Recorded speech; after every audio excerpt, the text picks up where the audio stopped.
This isn't the story of our great-great-grandfather had a distillery and now we're revitalizing it. We've always been there. We stopped making bourbon for 30 years, and now we're back. Hey everyone, welcome back to the channel. My name is Brian Donnelly. I'm an expert in distilled spirits with 9 years experience in the alcoholic beverage industry, and my goal is to educate consumers more about the alcoholic beverages they enjoy so they can make better shopping and drinking decisions. The goal of today's video is to answer one question. Does the best $60 bottle of bourbon come from not Kentucky, not Tennessee, and not Indiana, but in fact the state of Missouri? Because today we're talking about Ben Holladay Bourbon. Let's get into it. Today I'm going to taste through the 4 flagship labels from this brand. That's the Ben Holladay Missouri Straight Bourbon Whiskey, bottled in bond. That's the soft red wheat, bottled in bond. And then the cask strength versions of both those products, which they call the Rickhouse proof. So the cask strength or Rickhouse proof of the flagship Ben Holladay Bourbon, as well as the cask strength or Rickhouse proof of soft red wheat. I'm going to be tasting through all 4. I'm going to compare the average retail price in my home market and let you guys know the most important question. Are these products worth the money? Let's get into it.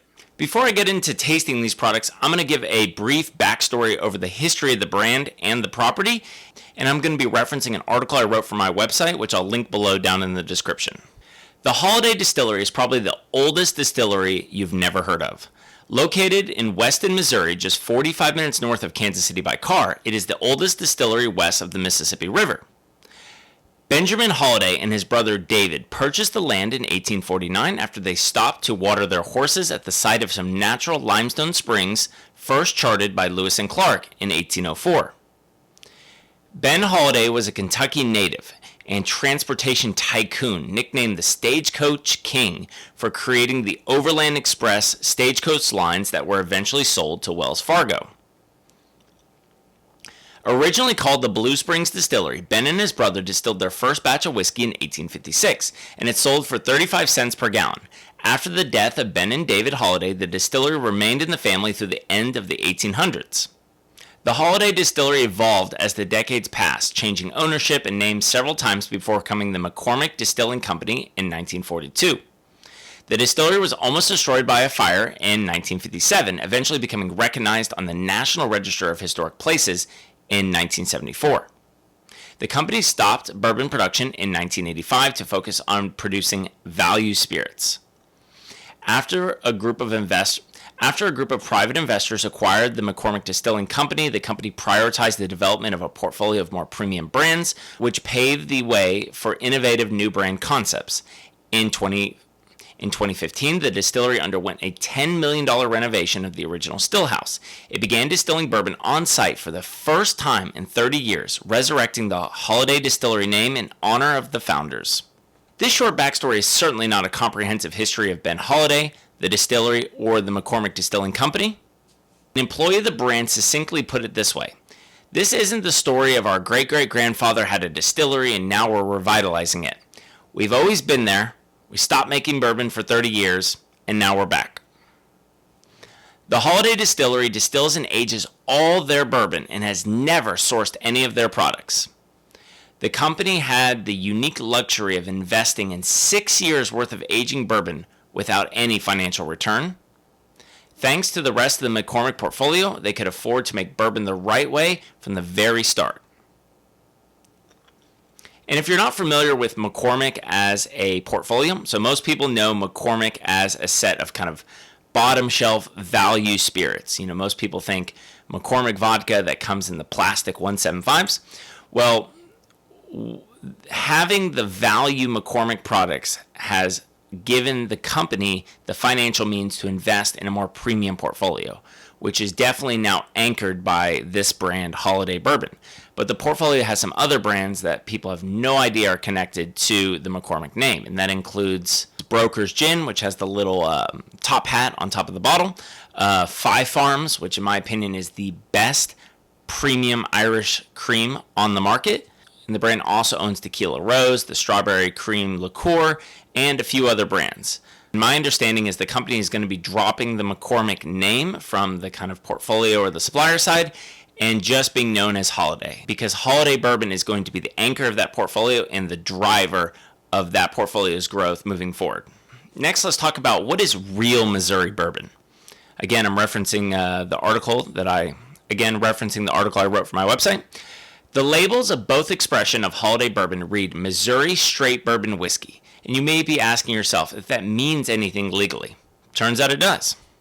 According to House Bill 266, signed on Thursday, July 11th, 2019, any whiskey labeled as Missouri bourbon must not only meet the federal standards for bourbon, but also be mashed, fermented, distilled, aged, and bottled in the state, aged in oak barrels manufactured in the state, and beginning January 1st, 2020, made with corn exclusively grown in the state.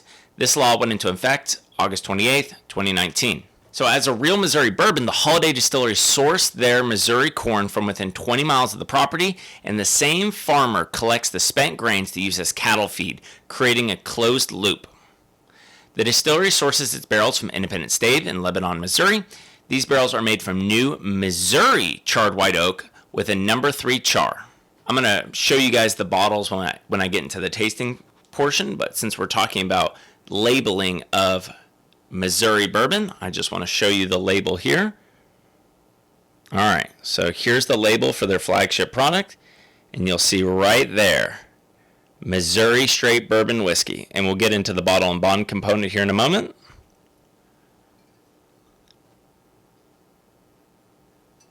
The majority of bourbon distilled and aged in the United States comes from the state of Kentucky, and there's a lot of reasons for that. Historical reasons, geographic reasons.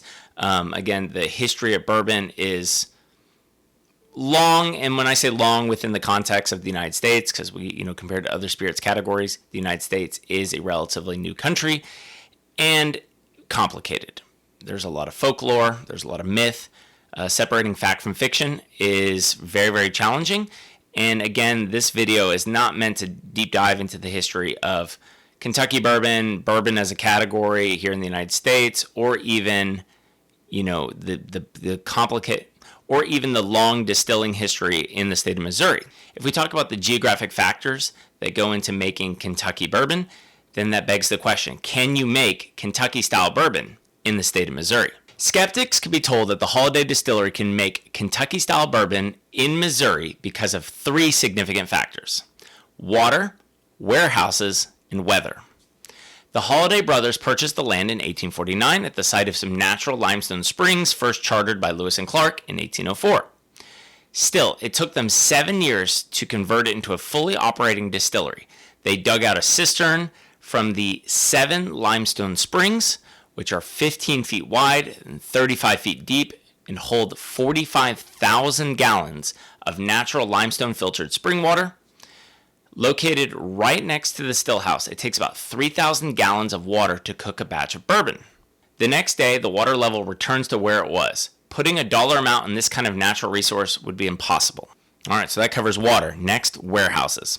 The property has 3 ironclad rickhouses, also called rack houses, that date back to the early 1900s. The first building, built in 1904, was converted into office space, leaving the remaining 2 rickhouses active to age bourbon. One building is 6 stories tall and holds 10,000 barrels. The second is 7 stories tall and holds 12,000 barrels. These buildings are not climate controlled. They are called ironclad rickhouses because they are built from wood and metal. This style of aging warehouse is not found outside of Kentucky, Tennessee, and Indiana, making the Hollday property unique for Missouri.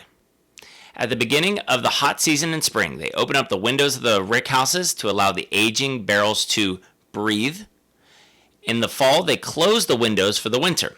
The weather in this part of Missouri is very similar to Kentucky and Tennessee, except it pushes the extremes of summer and winter. The summer can reach 110 degrees Fahrenheit, that's around 43 degrees Celsius, and winter can go to negative 20 degrees Fahrenheit, which is about negative 29 degrees Celsius. In the 7-story rickhouse, it is not uncommon for there to be a 30-degree temperature difference between the bottom floor and the top floor. There is also a cave on site that predates the distillery. Previously used to cure and preserve meat when the property was a slaughterhouse, Ben Holladay used the cave as the original location for storing whiskey barrels. The distillery recently had the cave federally bonded, which means they can legally age barrels there. They used the spot to play around with experimental barrels, wood toasting, wine barrel finishing, and double oaking. If you followed my channel for a little while, you know I'm a sucker for production transparency, and the Hollday brand really lets consumers know every minute facet of their production and barrel aging. So I'm going to be covering that here in a bit of nerdy detail. The distillery uses a dual cooker system, so the corn cooks separately from the small grains, which is the rye, the wheat, and the malted barley. This method is historically accurate to how Ben Holladay would have made whiskey in 1856. The current still house was originally a slaughterhouse dating back to 1839, so it predates the founding of the distillery by the Hollday brothers by 17 years. The distillery initially used a still from Maker's Mark until the late 1980s. When the company decided to begin distilling bourbon again, they asked Vendome Copper and Brass Works in Louisville, Kentucky to come to Weston, Missouri, inspect the still, and see if it could be revitalized. A brand employee jokingly told me, I guess they were good salesmen too, because they convinced us that we needed to purchase an entire new still, and that's exactly what we did. There was one minor complication. Since the site was recognized on the National Register of Historic Places, they could not alter the four walls of the still house, which meant they had to get creative on how they were going to install the new 50-foot tall, 18-inch wide Vendome column still. They removed a portion of the ceiling in the still house, used one crane inside to stabilize everything, and finally used a second crane outside to drop in the new still. Hollday bourbon, like most Kentucky bourbons, use a sour mash technique. Sour mashing, sometimes referred to as backset, takes some of the residue from the first distillation run and places it back in the fermenter for use in the next round of fermentation. The backset is very acidic and essential in fermentation because local water can have a high alkaline content, which would otherwise interfere with the yeast. The sour mashing process assists in creating a consistent product from one batch to another. The fermented mash, also called wash, wort, or distiller's beer, is distilled in the Vendome column to 120 proof or 60% ABV, then runs through a doubler to an off-the-still proof of 130 or 65% ABV. Finally, the new make spirit, also called White Dog, is cut with water to a barrel entry proof of 118 or 59% ABV and fills 14 53-gallon barrels. The brand produces about 14 barrels a day, 6 days a week. The different microclimates in each rickhouse are essential because they give the distillery a wide array of proofs and flavor profiles when batching or combining different barrels or bottling. The distillery does not rotate barrels, meaning each batch release will have a further mingling of barrels. An employee of the brand told me that they have seen proofs as low as 108 or 54% ABV on the first floor and up to 127 proof or 63.5% ABV on the 7th floor. The distillery has a bottling batch size of around 48 to 52 barrels, which is, if you're unfamiliar with a batch size, that's the total number of barrels that are combined together or mingled together for one bottling batch. The distillery labels both expressions as small batch, which holds no legal significance. The distillery releases around 4 batches a year. When exploring your favorite American whiskey brand, it's important to ask, if this is a small batch bourbon, how many barrels go into each batch size, because every single distillery defines their small batch differently. I mean, certain brands use really, really small batches, 3 to 12 barrels. Some distillery use 50 barrels like this brand. Others use 100 plus barrels or hundreds of barrels. And at that point, you're not a small batch bourbon. So it's important to ask, what does each brand define as small batch? The brand is highly transparent. Consumers can find a blending chart on the side of the bottle to identify the percentage of barrels sourced from what floors and which warehouse. And I'm going to get the bottle here to show you guys this, because I think this is one of the coolest things that this brand does. So here's the bottle I showed you earlier. And then, if you look here, for this particular batch, you can see exactly what percentage of barrels came from what floor. I mean, that is just so cool. This level of transparency that's just right on the bottle. And then you'll see here, bottle date, distillation date. I mean, that's just so cool. Again, when you get to this price point, around $60, consumers want more. They want more information. They want more transparency. And the fact that this brand is so willing to give that compared to, if you take a look at brands from the Buffalo Trace Distillery, which kind of have a veil of secrecy when it comes to their production, it's just really cool to see that kind of level of trust that the brand who's doing everything the right way and wants consumers to know that.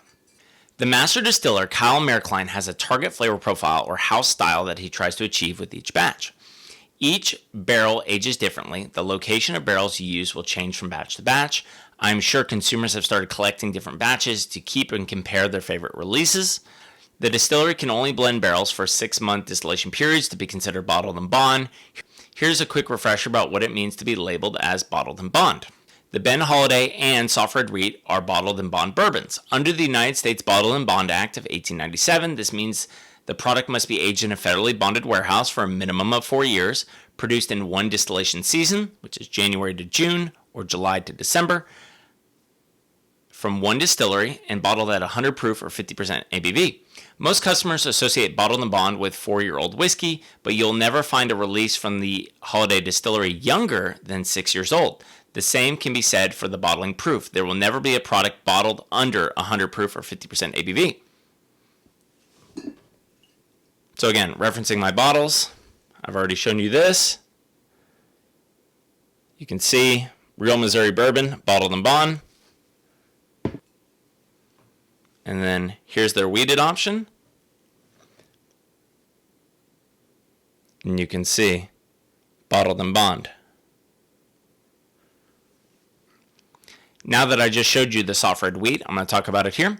The brand's second expression, soft red wheat, has no historical significance like the Ben Holladay expression.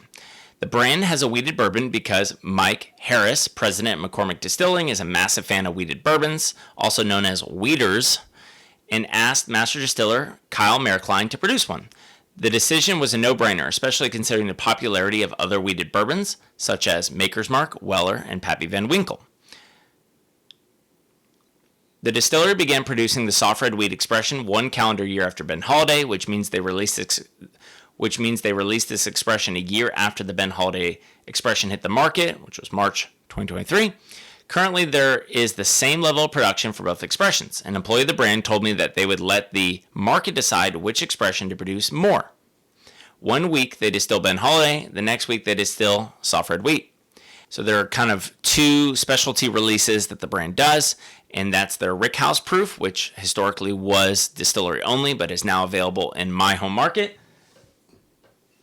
And you can spot these because they have a red label. So compared to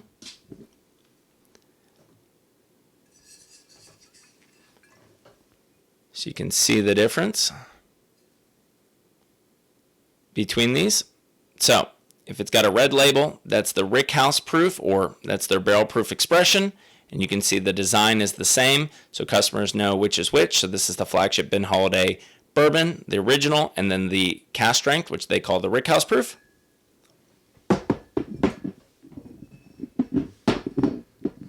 And then, same thing, soft red wheat, their wheated bourbon expression. You have the original with the black label, and then the cask strength, or they call the Rickhouse proof, with the red label. I believe in all markets where the Ben Holladay brand is available, you can get all 4 labels, no problem, which means the cask strength options, which they call the Rickhouse proofs, those are off allocation and available, no problem, and have plenty of inventory. But their single barrel edition, which they call 1 barrel bourbon, I believe, and please correct me in the comments if I'm wrong, but I believe that is still distillery only. Taking their cues from the wine industry, the brand released their bourbon with screw tops. Compared to the industry standard half cork or synthetic cork closure, the brand hopes this closure will eliminate the failure sometimes associated with traditional closures that can lead to oxidation. You can consider Ben Holladay brand the New Zealand of the bourbon industry because the country of New Zealand is credited with spearheading the use of screw tops in the mainstream international wine market. The Holladay bottle caps are only a quarter turn, which should not stop anyone from quickly accessing their bourbon. I know that was a lot of information. Again, the brand has just so much transparency they're willing to offer customers, and it's a very interesting and authentic backstory. which you don't often see for a American whiskey brand or especially a bourbon brand located outside of Kentucky, Tennessee, or Indiana. Now, I'm based here in Tulsa, Oklahoma. The distillery, the Weston Distillery, is located right on the Missouri-Kansas border. They always say it's near the, about 4 hours or 4.5 hours by car north of where I live. And I'm embarrassed to say, I go to Kentucky once or twice a year, and it's the Hollday Distillery is only 4.5 hours away, and I've never been. I'm really embarrassed to say that because a lot of my friends and colleagues in the industry that have toured it said it's just an absolutely incredible tour. They said it feels like visiting the Jack Daniel's distillery, but without the crowds. And I know the brand has invested a ton of money into the infrastructure of not just the production side of things, but also the bourbon tourism side of things. So I've heard it's an awesome tour. The article I wrote for my website was in 2023.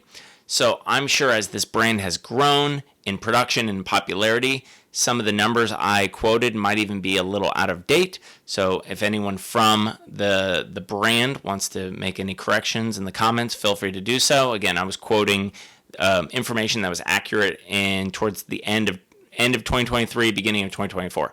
I hope that within the next 12 months, I'll get myself to the distillery and be able to report back on the experience that I had there.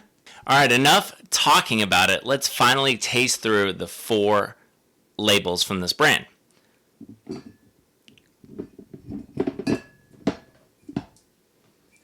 So the first product I'm going to taste is their flagship product. That's the Ben Holladay Missouri Straight Bourbon Whiskey Bottled in Bond.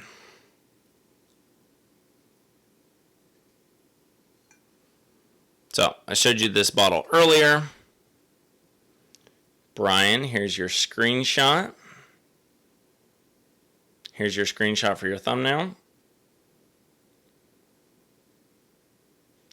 And then, I showed you earlier, transparency on bottling on each side, which I think is so cool.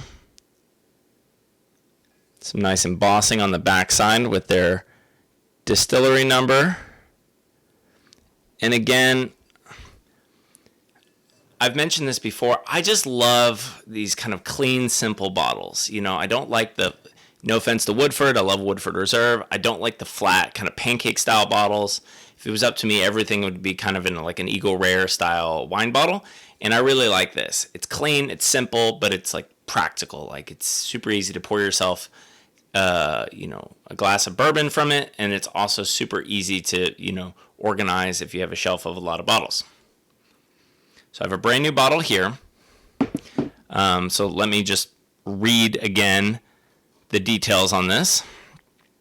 So the Ben Holladay 6-year-old bottled in bond Missouri Straight Bourbon Whiskey was first released in 2022. Ben Holladay Bourbon is the brand's flagship expression and produced grain to glass at the Hollday Distillery in Weston, Missouri. Based on historical records, this product is the original Missouri mash bill and recipe made by Ben Holladay. This expression has a mash bill of 73% Missouri corn, 15% rye, and 12% malted barley, uses estate limestone spring water, has a barrel entry proof of 118, which is 59% ABV, and is aged on site in new No. 3 charred Missouri white oak barrels for a minimum of 6 years. This product follows all the bottled in bond in Missouri bourbon laws and is non-chill filtered, bottled in small batches of 48 to 52 barrels at 100 proof or 50% ABV. So again, when it comes, you can already maybe tell that I'm a fan of this brand, and I think this brand has huge upside. And so when you start talking about checking boxes, to have something 6-year age statement, bottled in bond, produced grain to glass by a relatively small producer. I mean, this is cool. This is both historical but also craft bourbon. And I got a brand new bottle here to taste. All right, screw top. Super easy to open. Rip through that plastic. See if I can do this without spilling anything or knocking over my microphone. All right. The other cool thing I want to highlight is if you go on their website, which I'll link below in the description, they have what they call their Distillers Journal, where you can look up very specific notes and details about each release. So if you're like, okay, my bottle, all right, so my bottle was bottled January 27, 2023, so I have kind of an older bottle. I can go look up that specific information and get detailed info. I can go look up the Distillers Journal for that particular release and have very specific and very exact notes from the master distiller about the specific batch that I'm drinking. And they do that for every single batch, every single year. It's so cool. It'd be a bit of overkill for me to read through Kyle's notes for the particular release that I'm having, but I'll link it below in the description. And then, as you buy and taste this brand, you can go look up Kyle's, the master distiller's tasting notes and kind of backstory information on that particular batch. And it almost reminds me of when you read a tech sheet in the wine industry and they talk about how that particular vintage, how it was different, right? How the weather affected it and different other external factors that went into shaping something that was almost truly unique to that year.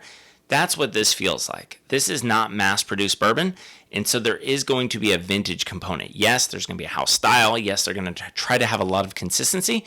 But again, each batch is almost going to be a bit of a vintage variation, and that's why Kyle's notes and access to the Distillers Journal is so cool. And you can nerd out absolutely as much as you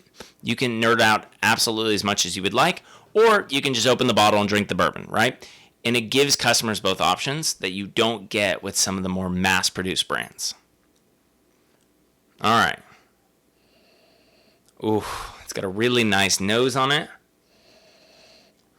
Good intensity with a lot of classic. Oh, so here's it in the glass. After 6 years in barrel and bottled at 100 proof, it's got a beautiful color to it. Normally, I would compare the official tasting notes the brand provides with what I'm kind of tasting and smelling in the glass, what I'm smelling in the glass and what I'm tasting on my palate. But, because I have a batch from 2023, I don't want to read the entire Distillers Journal because if you're buying a newer release, what I'm tasting might not be exactly relevant. So I'm just going to kind of let it rip and just taste this on camera, talk about pricing, and let you guys know if I think this is worth it. So, beautiful color, beautiful nose. Again, this is 100 proof. This is the first thing I've had to drink today, so I'm going to take one small sip, let my mouth acclimate to that 100 proof, and then on that second flavor, or maybe on that second taste, I'll be able to talk through the flavor profile on the palate.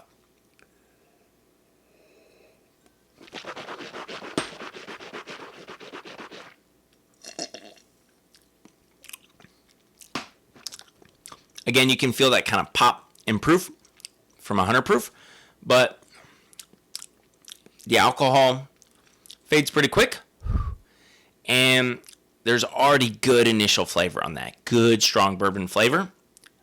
I typically prefer traditional bourbon mash bills with no wheat, and I like high rye mash bills. So, as you get close to 20% rye or more than 20% rye by mash bill, this is 15% rye, so there's good rye flavor on this, but it's not overly sharp. Like, it's still that supporting element, but I think it gives it a nice support to it where there's that balance of, stereotypical sweetness from the corn and spice from the rye. And so even after one sip, this feels like it has good traditional bourbon flavor that is very much kept in balance.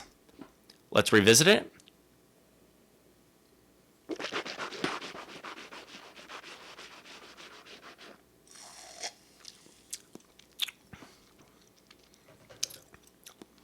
Oh, see, on that second sip, it's all flavor. The heat from that 100 proof isn't hitting the palate as hard. There's a little twinge on your cheeks, but it fades so quick. And this has just really good, really strong bourbon flavors. It's got a nice long finish. It's got a really full body, at 100 proof, 6-year age statement. It's got a really full body, coats the whole palate, but it's not heavy. And there's good flavor to it, long finish, and I would say just like a very enjoyable traditional bourbon flavor. Like when I think of drinking a bourbon at this price point, this particular flavor profile is exactly what I'm imagining. Like if you're a bourbon purist and you want just a great all-around bourbon in terms of flavor profile, age statement, bottling proof. Like, I really think this hits the nail on the head. And again, pretty good finish. I would say a medium plus to long finish. And, I can still kind of chew on this. Like, that non-chill filter, big flavor profile definitely gives you something like it. It's got so much mouthfeel, and you really can do that, bourbon chew where, you feel it in every part of your palate. We got to talk about pricing. So I live here in Tulsa, Oklahoma. I'm going to be comparing average retail price in my home market of Oklahoma. So in my home market, the 6-year bottle on bond is going to retail somewhere between $58 and $62. So do I think this product is worth $60? You can probably guess it. I definitely do. I just think everything that this brand is doing, they're doing the right way. And this brand seems to kind of fly under the radar. Like, I don't think it's quite blown up yet on, perhaps a national level, which is great. And I think it allows them to build the brand in a sustainable way and kind of sustainably to build the brand in a sustainable way and allow them to level up their production in a manageable way. And so for $60, like, I think you're getting an incredible bottle of bourbon. Bourbon is extremely competitive. You can get incredible bourbon, all different styles at all different price points. But for $60, this is what I'd want in a bourbon. People might not like that for $60, the packaging is a little plain, but for me, I like that. I think it very much fits into that no-nonsense traditional style that they're delivering. And so for me, $60 to get a 6-year age statement, bottled and bond bourbon that is distilled in-house, never sourced, from grain to glass, with that interesting history, I think it's a no-brainer. So to me, this tastes like a great Kentucky bourbon. And honestly, if all these production details was distilled in Kentucky, this would probably be an $80 bottle of bourbon. So I think maybe the fact that, the backstory with McCormick and their ownership of the property, and the fact this is Missouri, I think creates something unique that would be very enjoyable to bourbon nerds, to bourbon aficionados, and give them something different. I just think that Missouri angle is so cool, and I think the flavor profile delivers. So, again, I'm very bullish on this brand. I'll take the stand that, for $60, this product is worth the money, and you will not be disappointed. All right, moving on to soft red wheat. Again, I showed you guys this earlier.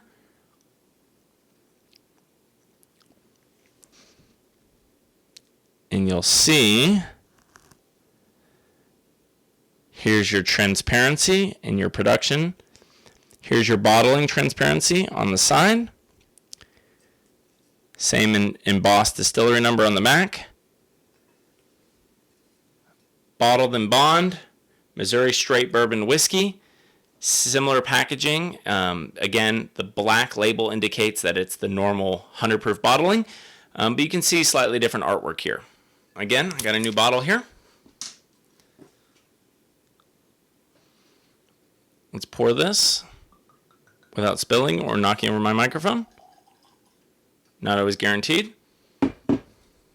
So again, you have that same 6-year age statement, same 100 proof bottling, but this is the wheated expression. I know people love wheated bourbon. They think it's softer, they think it's more approachable, they think it ages more gracefully, and I just don't buy it. Listen, I like Maker's Mark, I like Weller, I've gotten a chance to taste some of the Pappies, but to me, wheated bourbon just doesn't deliver the depth of complexity that you get with a high rye bourbon. That's a hill that I'll die on. I know that's a bit controversial. People love their wheated bourbon. I haven't done a tasting of it yet, but I even have the full lineup of Garrison Brothers behind me. And Garrison Brothers is a wheated bourbon out of Texas. And of course, they produce their bourbon in a very specific style, but again, it's a wheated bourbon. And people love wheated bourbon. It's incredibly popular. So the fact that this brand is making a wheated bourbon just because wheated bourbon is so popular absolutely isn't surprising. And that's what I think makes this portfolio so perfect, because it gives customers two options, right? You have a traditional bourbon in the Ben Holladay with an almost high rye mash bill, and then you have your wheated option. So now we're going to be tasting the wheated option, and I haven't revisited this in a while, so maybe this will convert me. Maybe I'll, drink this and I'll say, hey, I'm going to start drinking just wheated bourbon moving forward, but probably not. All right. Hollday Soft Red Wheat, 6-year-old bottled and bond Missouri Straight Bourbon Whiskey, first released in 2023. Soft Red Wheat is the brand's second product and has no historical significance to the distillery. The company's president enjoyed wheated bourbon, so he asked the master distiller to produce one about a year after he started distilling the flagship Ben Holladay bourbon. This expression is the same as Ben Holladay except for the mash bill, which uses wheat instead of rye. So the soft red wheat expression uses a mash bill of 73% Missouri corn, 15% wheat, and 12% malted barley. Uses estate limestone spring water, has a barrel entry proof of 118 or 59% ABV, and is aged on site in new No. 3 charred Missouri white oak barrels for a minimum of 6 years. This product follows all the bottled and bond and Missouri bourbon laws and is non-chill filtered, bottled in small batches of 48 to 52 barrels at 100 proof or 50% ABV. And the soft red wheat, okay. All right, so you really can smell the difference in a bourbon with a lot of rye and a bourbon with wheat. Because, I know it's a bit subjective. Like, I know this product is a wheated bourbon, but, like, you can smell that difference. That rye is going to have that spice, even if it's that kind of subtle undertone. And this really has that kind of grassy wheat smell to it. And you'd really only know it if you smell a lot of bourbon and if you smell a lot of high rye bourbon versus wheated bourbon. So think, Woodford Reserve high rye bourbon versus Maker's Mark wheated bourbon. Either way, it's a beautiful nose, beautiful color, and let's try it.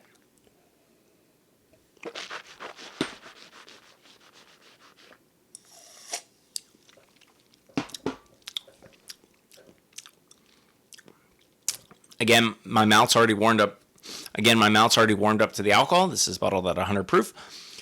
And there's good flavor. There really is good flavor. It's just a different type of flavor. It could be argued that there's a softness to wheated bourbons, that wheat is a softer, small grain on the palate versus rye. It just delivers a different flavor. So, again, there's good flavor on this. That age statement bottling proof really does give this that same kind of full-bodied mouthfeel. And I would say this is a bit softer. The stereotype that wheated bourbon is, there's a lot of truth to it, and I would say this does drink slightly differently. Even though it's got the same age statement, it's got the same bottling proof, this drinks slightly differently than the flagship Ben Holladay. And perhaps this really is for a different type of bourbon drinker. For someone that is a diehard wheated bourbon drinker, I think this is going to hit the nail on the head of that flavor profile, but let's revisit it.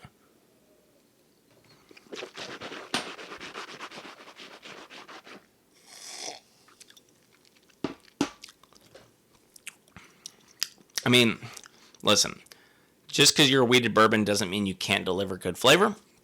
And I would say that softness of the wheat really rings true on that second sip. It really shines. There's still strong flavor here. It's different. It's a different flavor. There is a bit less, that spice, and it is softer.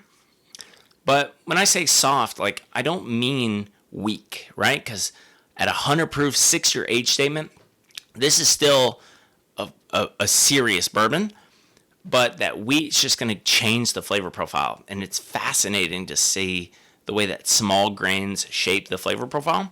Because again, everything is the same. All the production's the same on this product. The only thing that's different is instead of 15% rye, you have 15% wheat, and it changes everything. It's honestly crazy, and that's what makes bourbon so fascinating. So this is line priced with the Ben Holladay.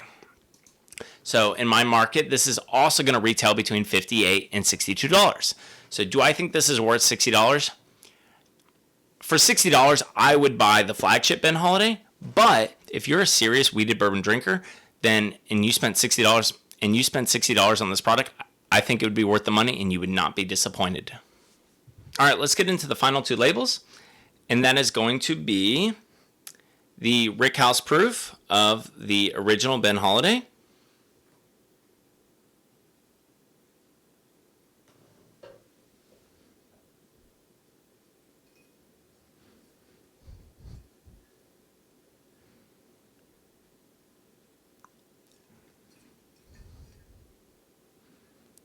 You can see all the same information. Embossing on the back. Again, same bottle style, same label. The only difference, instead of black, it's red. And that's how you know this is the barrel proof expression.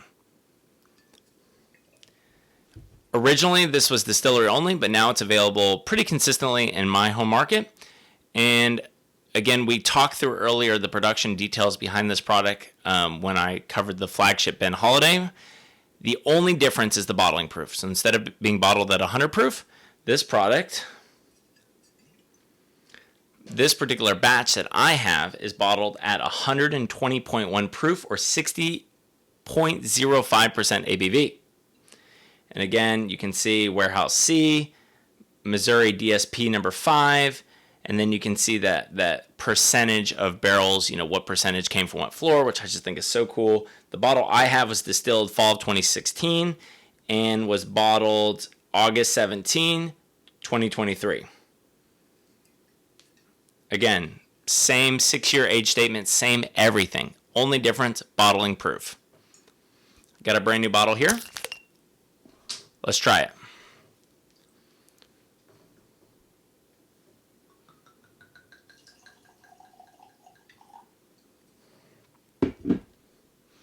If my mouth wasn't warmed up to the 100 proof bourbon, it's definitely going to be warmed up by this 120 proof bourbon. Beautiful color, 6-year age statement, 120 proof. I think 120, I drink a lot of high proof bourbon, right? I typically don't drink anything under 100 proof.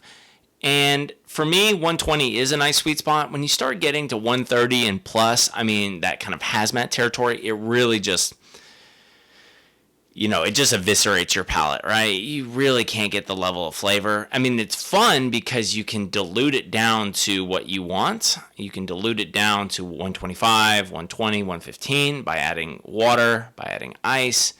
But for me, 120 is a nice sweet spot where you get all the benefits of flavor and concentration of cask strength or barrel proof bourbon, but it's not quite into that hazmat territory that just eviscerates your palate. All right. Ooh, it's got an even bigger nose, higher bottling proof. Absolutely should not be a surprise. Oh, God, that's such a good nose.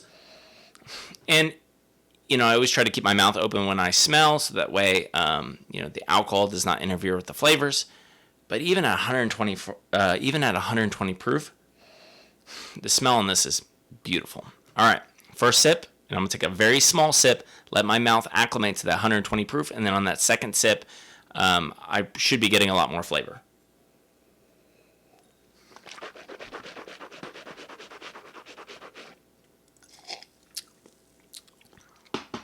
Small baby sip, let my mouth warm up. God, for 120 proof, that's soft. There's a little pop, and you can feel that alcohol. This drinks almost like a lot of 100 proof bourbon. All right, let's revisit this.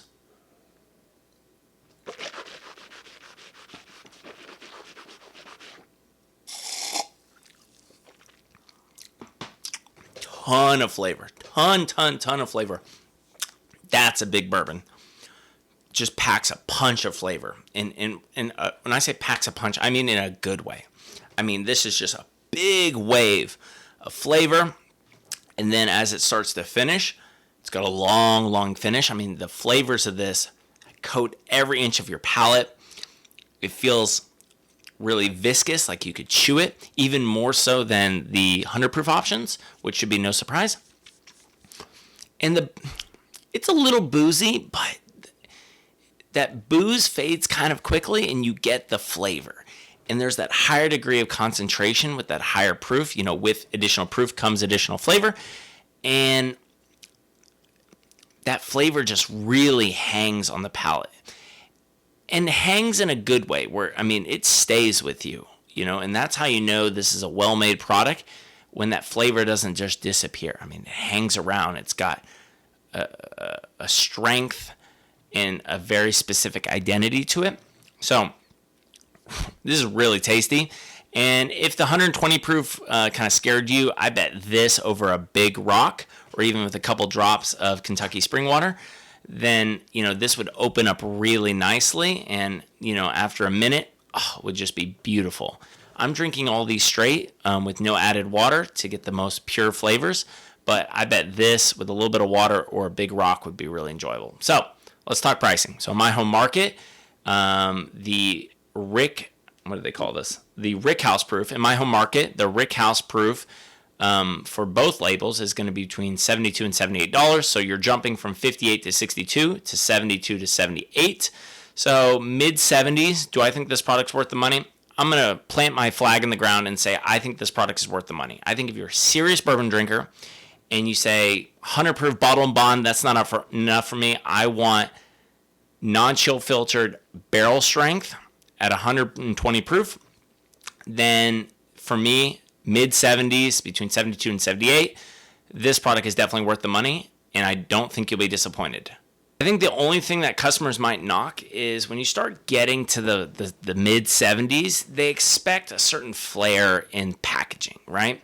A lot of customers want not just incredible juice in the bottle, but they want something flashy that looks cool on their back bar. And I mean, the packaging on this is just really clean. It's really simple. It's really straightforward. It's built for function, not necessarily for style. I mean, I think there's a certain beauty in that kind of just functionality. And for me, I really prefer the style style of packaging. But other customers might think for $75, I'm getting a super basic packaging. They might not like that, but I think this is where you really have to rely on the history, the backstory, and the quality of the juice in the bottle. Because again, what you're getting with this is a 6-year-old age statement, cast strength, non-chill filtered bourbon that is produced grain to glass by a small producer. And for me, I think that's worth $75. All right, last product is the Rickhouse proof wheated. So again, same label as the regular soft red wheat, but the red label lets you know it's Rickhouse proof. Let's see if my camera will focus on this. Here is your production details. Sorry, here is your bottling details. Same embossing on the back. Brian, here is your thumbnail picture.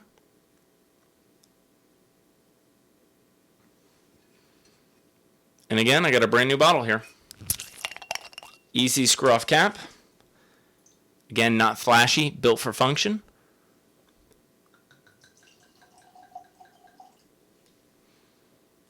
Didn't spill anything, which is a shocker, and didn't knock over my microphone. Let's look at that color. This has just got such a beautiful color. I think the camera does pick it up, but it's a dark, beautiful color that you expect from a bourbon at this proof and of this age statement. So again, we're getting into the barrel strength soft red wheat. Ooh, so wow.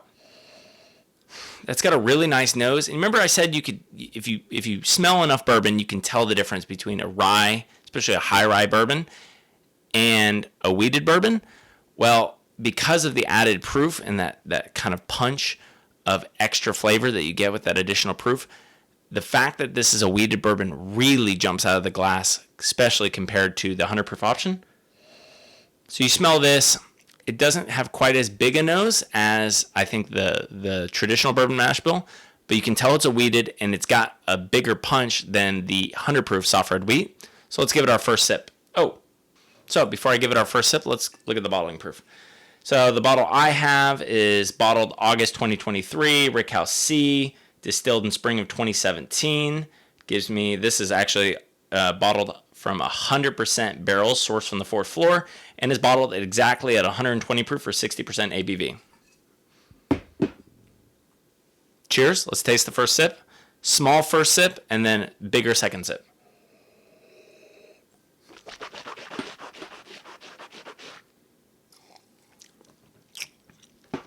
Ooh, that is no joke. That is soft. I would say the alcohol feels softer. Maybe it's just because I've now drank 4 bourbons, all 100 proof or more. But there's basically, for 120 proof, the alcohol is non-existent on this. And you get this really beautiful, soft, stereotypical wheated bourbon flavor that is really enjoyable, especially if that's your desired flavor profile. Even me, I'm a skeptic when it comes to wheated bourbon. And this is really nice. This drinks really nicely. All right, I can't wait. Let me try it again.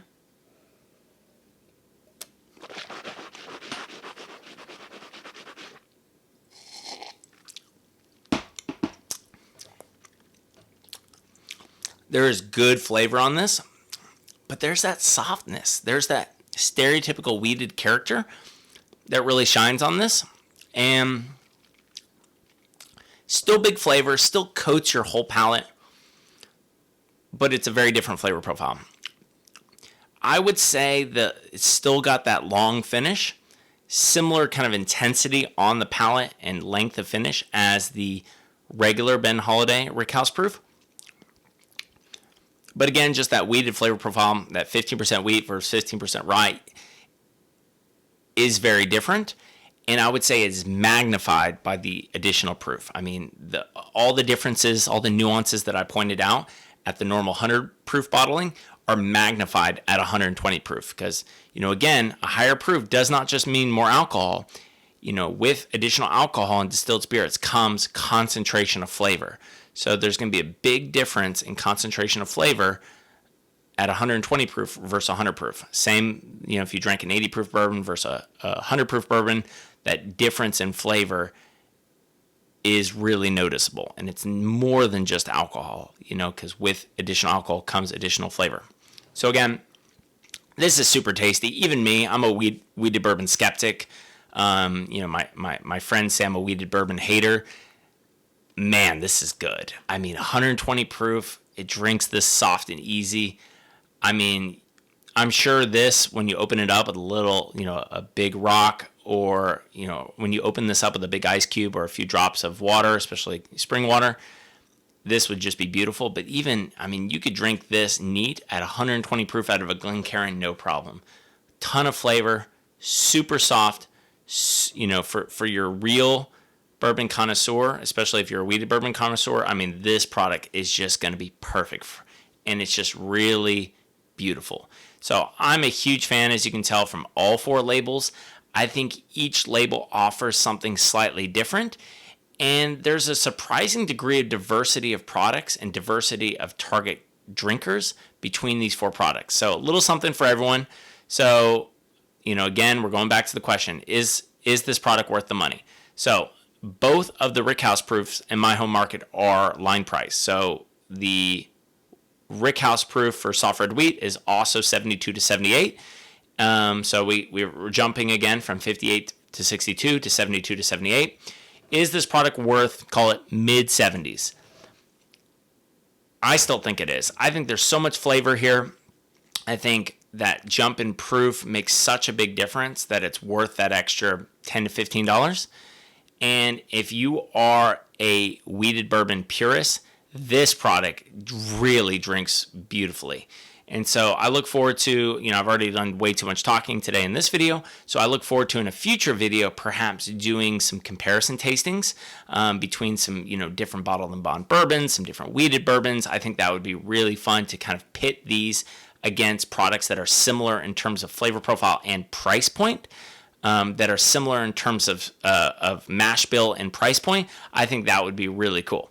So again, thank you so much for watching. I know this video kind of ran long. I originally filmed a video talking about the Ben Holladay brand where I talked about the history and the production and some of the details, but I didn't do any tasting. So where this product evolved for me is being able to taste these 4 products back to back to back and really look at the price and let you guys know, based off the quality of the liquid in the glass, are these products worth the money? And I would say if you have the money to spend on super premium bourbon, no questions asked, all 4 of these products are worth the money. and they're all going to cater to somebody slightly different. So thank you so much again for watching. I hope you enjoyed this video. I hope you even learned something. Please give this video a like and consider subscribing. If you do not care about the video component of these brand education and tasting videos, please consider subscribing to my podcast. You can find it on Spotify, Apple Podcasts, or wherever you consume your podcasts. Also, if you would like to support this channel further, please consider becoming a Patreon member or gift me a cocktail to the link below in the description. Thank you so much again for your support. If you would like to be notified whenever I have new content on my website or this YouTube channel, please consider subscribing to my email newsletter. I'll leave a link below in the description. And if you have feedback or recommendations for this channel, please leave me a comment. Or if you'd like to have a more in-depth conversation, please shoot me an email. I personally read all the emails I receive, and I do my best to reply to all of them. So if you have any recommendations for the channel, leave me a comment. Or if you want to have a more in-depth conversation, shoot me an email. Thank you so much again for watching, and as always, please drink responsibly. Cheers.